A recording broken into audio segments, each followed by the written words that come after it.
hatch, and if I only had a brain, I'd unravel every riddle for any If I only had a brain. And of course, management here has said that for years, ever since the show started. But you know what? We all do, don't we? And some of us feel nothing's going on. It shut down, what, this morning? And you had to have that second cup of coffee? Or years ago? Well, you know what? You better get ready to be stimulated, because our guest, Janine, just a second, hold on, because it sounds like an Irish name and I want to make sure I get it right. Janine McGlade. I never mispronounce an Irish name. John Patrick Michael McMahon, are you kidding? And Andrew Peck, of course. We'll get to him later. Hungarian, Andrew, oh no, paprikash. Habits to spark your creative genius at work. Andrew, do you believe that everyone is potentially creative? Oh, absolutely. Everybody's born to create. And just people get stuck into a routine sort of unconsciously. So absolutely everyone. And that's the whole purpose of the book, is to unstick people. You bet. You don't have to be Picasso or Einstein to be creative.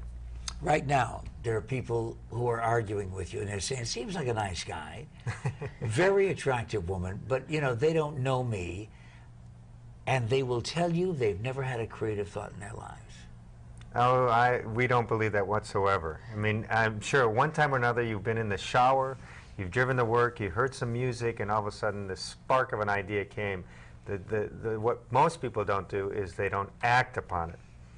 So it's a matter of, we all have ideas, but the vast majority of people don't know how to sell them. They don't know what to do with the ideas. Exactly, exactly. And maybe we don't have enough confidence in our ideas. A lot of times self-doubt will creep in, and we tell ourselves, oh no, that's stupid, that'll never work, or other people do it for us. Either way, we get some doubting, and then we won't take action. Oh, and a number of times, you just stimulated my mind to the number of meetings that I've been in where somebody is at the end of the table not adding anything.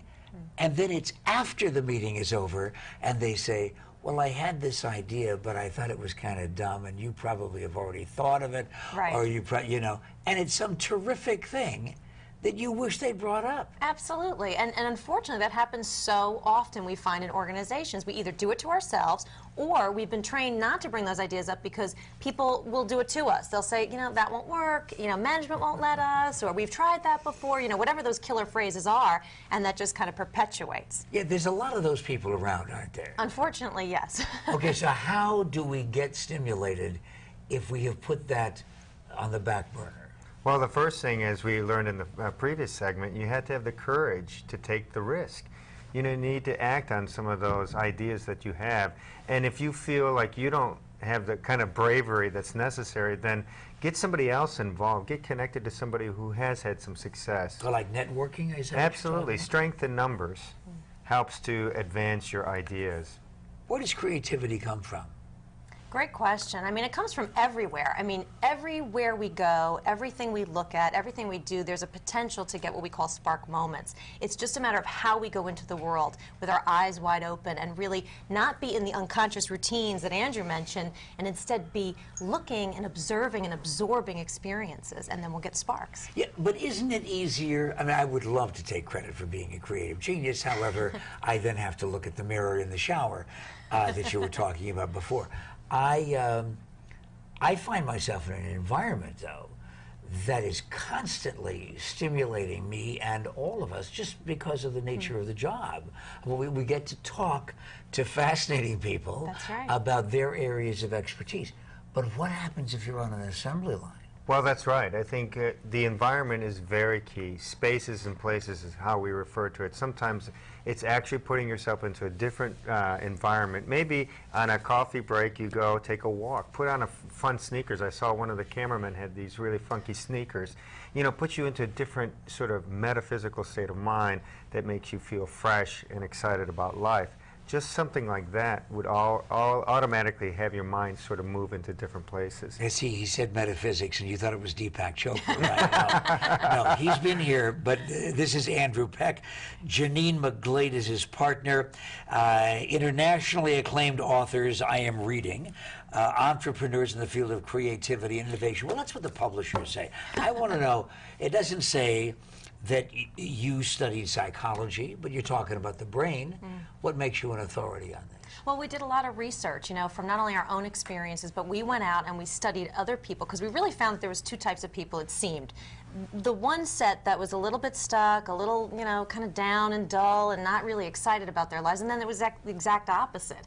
And we wanted to see, well, what was it about the people who were passionate, excited? What was it about them? We had a hunch that they did something in order to stay that way, because you'd see two different people with the same situation and two different reactions to that. So we studied them, we asked questions, and had a great time trying to find out what it is they did. What did you find out? Was there some common bond among the people who either found that spark later on or always were that way?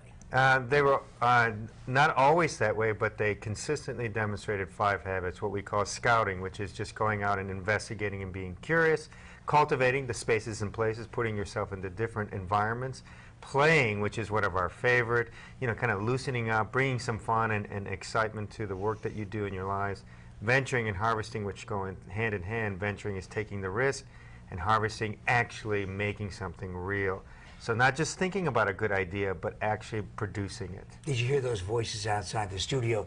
Angry villagers are marching on the building saying, "You talked too fast. I didn't get all 5 of those down," which means you're either going to have to cough up a few bucks and buy the book. You can go to the library. You can, of course, unobtrusively sneak a peek at some of the messages inside. And if I hold this book up any longer, I'm going to get a creative hernia. And of course, there is the other alternative choice. You can actually meet these folks, test their creativity. Like, for example, tonight, 7 o'clock at Borders, the Biltmore Borders, 24th and Camelback, among my favorite people. And the other favorite people I have, they're going to be visiting tomorrow night at 7 o'clock, and that's Changing Hands Bookstore in Tempe. Did you get that? Because if it's a little slow, right, if things just aren't working, you haven't been stimulated, 7 o'clock tonight at Borders, the Biltmore, and 7 o'clock tomorrow, Changing Hands Bookstore. But creatively, you're not going to just be sitting there at a desk signing books. You're going to talk to these folks, right? Absolutely, absolutely. Give me just a preview of one message that you think will stimulate a group of people in a bookstore to go out and change their lives. Well, one thing is to shake up your routine. Do something different. Keep your eyes wide open. Maybe that was 3, but we kind of see that all together. You know, look at things. Change the way you look at things, and the things you look at will change. More voices. They said, Too wait, fast. how? How do I do that? Can you do it by lunchtime? They just finished breakfast. Can you do it in the next 2 hours? Absolutely. It doesn't take a lot of time. It doesn't take a lot of money. It's just a matter of changing your perspective, shaking things up a little bit. Go grab a different magazine at lunch, one that you would never pick up normally, and read it and see what sparks occur. And maybe drive home a different way. Exactly. Exactly that. I can't stand going on the same routes all the time. I wonder if Marilyn Monroe had picked up a different magazine. I wonder if Marilyn Monroe had in some way decided, wait, this is the script that I've been looking for, and would have changed her career and would have changed her life.